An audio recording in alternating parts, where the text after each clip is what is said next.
Today, we shall reflect on the life of Saint Francis of Rome.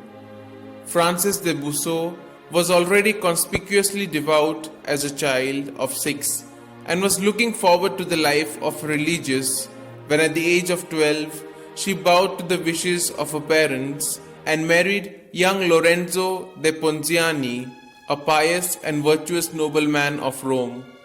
Blessed with 6 children, their 40 years of marriage was a happy one, never once marred by a quarrel, and though she had the gift of observing prayer and detachment from earthly things, she always maintained that a devout married woman must never forget that she is a housewife and that at times she is obliged to leave her devotions at the altar in order to find God in her domestic duties.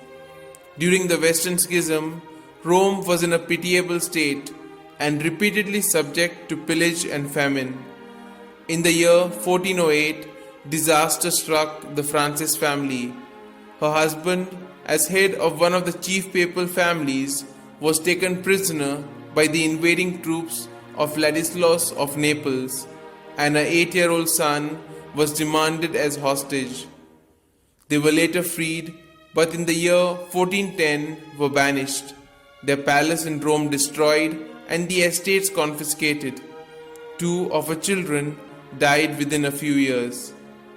Francis' example of personal sanctity and moderated penances, her zeal for souls and charity towards the poor, served to draw numerous Roman noble women away from a life of idle luxury, and in the year 1433 they formed the Benedictine Oblate Congregation of Tor Tespeci, whose constitution was formally approved by Pope Eugene IV in 1433. There was no formal vows or strict enclosure, but definitive rules for prayer, visits to the sick and the poor. Francis was able to read consciences and discern diabolical plots. She was favored with frequent ecstasies and the gift of prophecy and healing.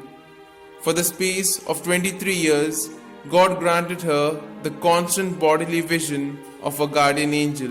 She entered her own congregation on the 21st of March 1436 after her husband's death and died there 4 years later in the year 1440. She was canonized on the 29th of May 1608 by Pope Paul V.